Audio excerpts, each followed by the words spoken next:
Chapter 7. The All in All. While all is in the all, it is equally true that the all is in the all. To him who truly understands this truth hath come great knowledge. The Kybalion. How often have the majority of people heard repeated the statement that their deity, called by many names, was all in all? And how little have they suspected the inner occult truth concealed by these carelessly uttered words? The commonly used expression is a survival of the ancient Hermetic maxim quoted above, as the Kybalion said, "To him who truly understands this truth hath come great knowledge." And this being so, let us seek this truth, the understanding of which means so much. In this statement of truth, this Hermetic maxim, is concealed one of the greatest philosophical, scientific, and religious truth. We have given you the Hermetic teaching regarding the mental nature of the universe, the truth that the universe is mental, held in the mind of the all. As the Kybalion says in the passage quoted above, all is in the all. But note also the correlated statement that it is equally true that the all is in the all. This apparently contradictory statement is reconcilable under the law of paradox. It is, moreover, an exact Hermetic statement of the relation existing between the all and its mental universe. We have seen how all is in the all. Now let us examine the other aspect of the subject. The Hermetic teachings are to the effect that the all is immanent in remaining within, inherent abiding within, its universe, and in every part, particle, unit, or combination within the universe. This statement is usually illustrated by the teachers by a reference to the principle of correspondence. The teacher instructs the students to form a mental image of something, a person, an idea, something having a mental form. The favorite example being that of the author or dramatist forming an idea of his characters, or a painter or sculptor forming an image of an ideal that he wishes to express by his art. In each case, the student will find that while he imagines has its existence, and being solely within his own mind, yet he, the student, author, dramatist, painter, or sculptor, is, in a sense, immanent in, remaining within, or abiding within, the mental image also. In other words, the entire virtue, life, spirit of reality in the mental image is derived from the immanent mind of the thinker. Consider this for a moment until the idea is grasped. To take a modern example, let us say that Othello, Iago, Hamlet, Lear, Richard III existed merely in the mind of Shakespeare at the time of their conception or creation. And yet Shakespeare also existed within each of these characters, giving them the vitality, spirit, and action.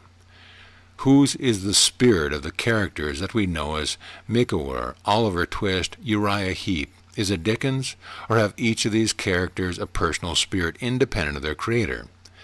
Have the Venus of Medici, the Sistine Madonna, the Apollo Belvedere spirits and reality of their own, or do they represent the spiritual and mental powers of their creators? The law of paradox explains that both propositions are true, viewed from the proper viewpoints. Micawber is both Micawber and yet Dickens, and again, while Micawber may be said to be Dickens, yet Dickens is not identical with Micawber. Man, like Micawber, may exclaim, "The spirit of my Creator is inherent within me, and yet I am not he." How different from this the shocking half-truth so vociferously announced by certain of the half-wise who fill the air with their raucous cries of, "I am God." Imagine poor Micawber or the sneaky Uriah Heep crying, "I am Dickens," or some of the lowly clods in one of Shakespeare's play grandiloquently announcing that, "I am Shakespeare."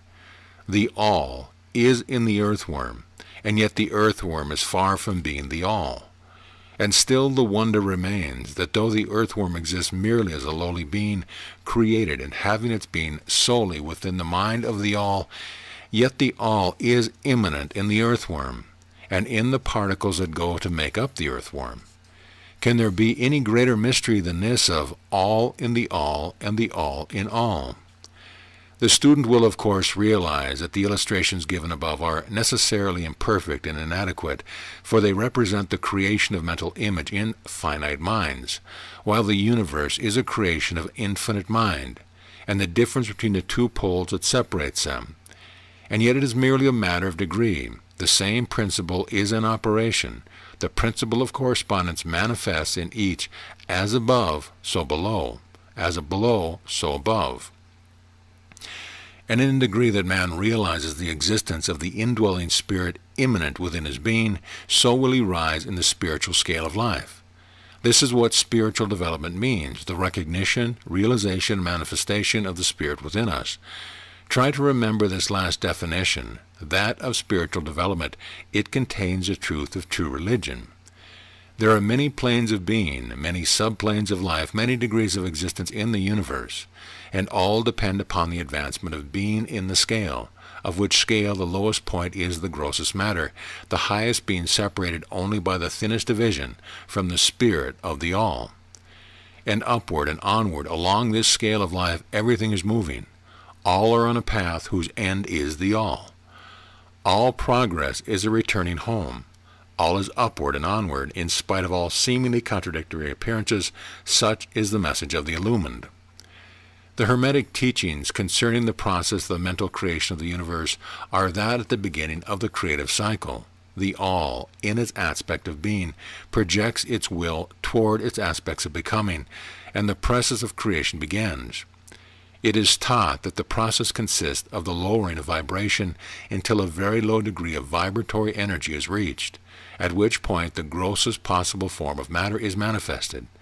This process is called the stage of involution, in which the all becomes involved or wrapped up in its creation. This process is believed by the Hermeticists to have a correspondence to the mental process of an artist, writer, or inventor, who becomes so wrapped up in his mental creation as to almost forget his own existence, and who for the time being almost lives in his creation. If instead of wrapped we use the word rapt, R-A-P-T, perhaps we will give a better idea of what is meant. This involuntary stage of creation is sometimes called the outpouring of the divine energy, just as the evolutionary state is called the indrawing. The extreme pole of the creative process is considered to be the furthest removed from the all, while the beginning of the evolutionary stage is regarded as the beginning of the return swing of the pendulum of rhythm, a coming home idea being held in all in the Hermetic teaching. The teachings are that during the outpouring, the vibrations become lower and lower until finally the urge ceases and the return swing begins.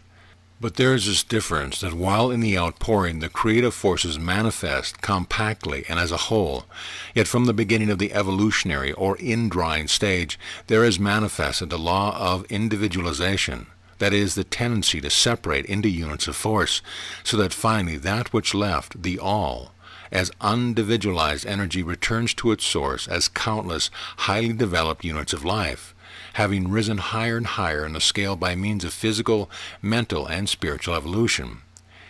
The ancient Hermeticists used the word meditation in describing the process of the mental creation of the universe in the mind of the all, the word contemplation also being frequently employed. But the idea intended seems to be that of the employment of the divine attention. Attention is a word derived from the Latin root meaning to reach out, to stretch out. And so the act of attention is really a mental reaching out extension of mental energy, so that the underlying idea is readily understood when we examine into the real meaning of attention.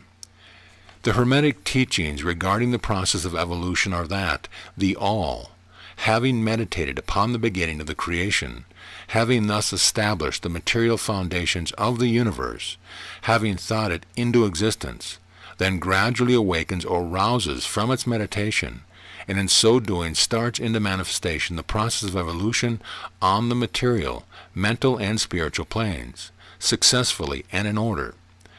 Thus the upward movement begins, and all begins to move spiritward.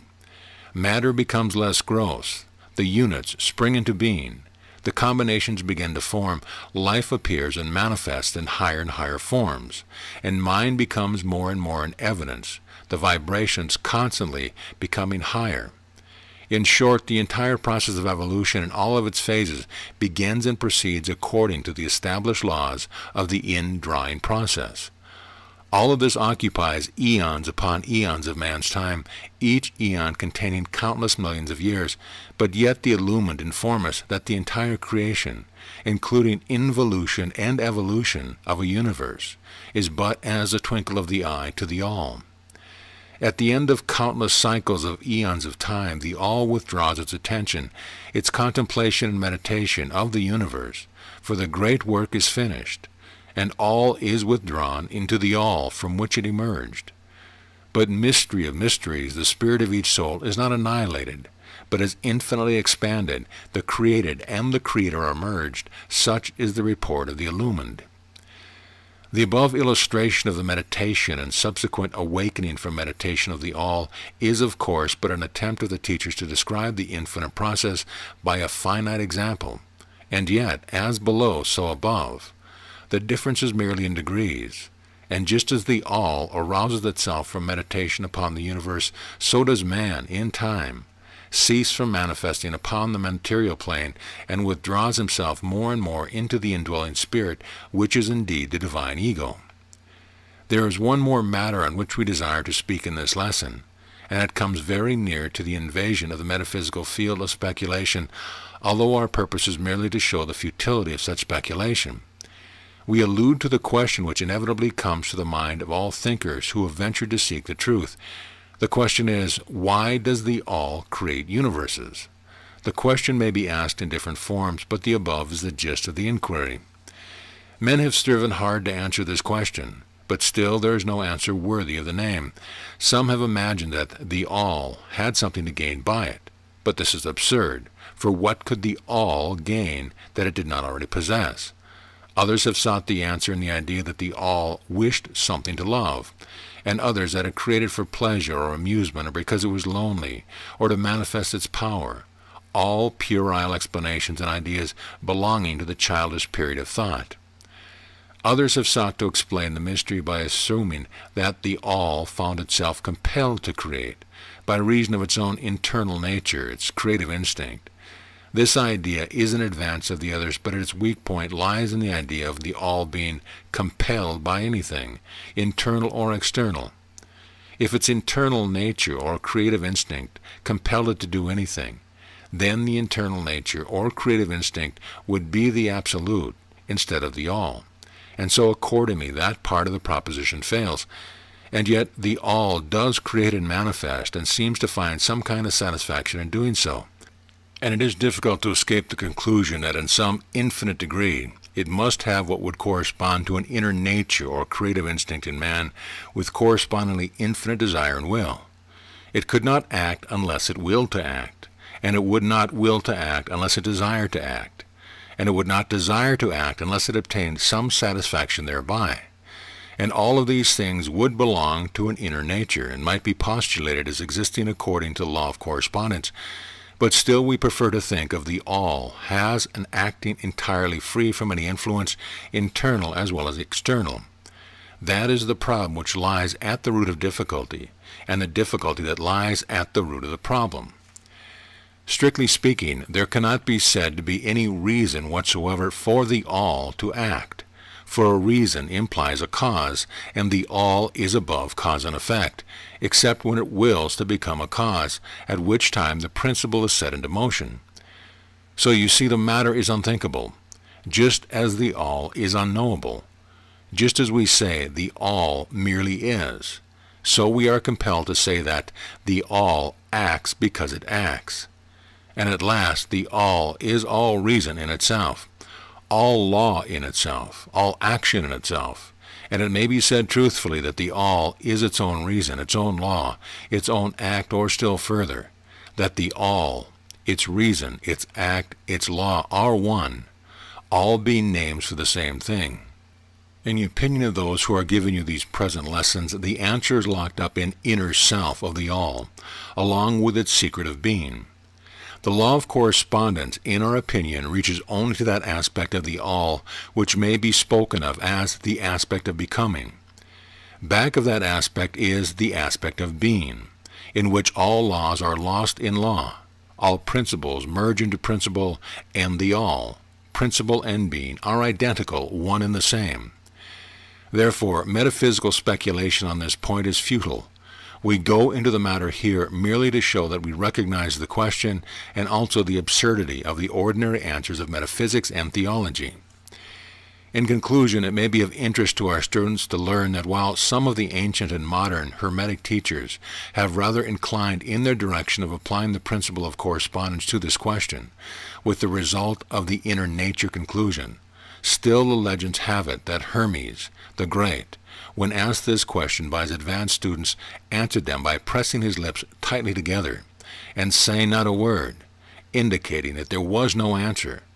But then he may have intended to apply the axiom of this philosophy that the lips of wisdom are closed except to the ears of the understanding, believing that even his advanced students did not possess the understanding which entitled them to the teaching. At any rate, if Hermes possessed the secret, he failed to impart it, and so far as the world is concerned, the lips of Hermes are closed regarding it. And where the great Hermes hesitated to speak, what mortal may dare to teach? But remember that whatever be the answer to this problem, if indeed there be an answer, the truth remains that, while all is in the all, it is equally true that the all is in the all. The teaching on this point is emphatic, and we may add the concluding words of the quotation, "To him who truly understands this truth hath come great knowledge." End of lesson.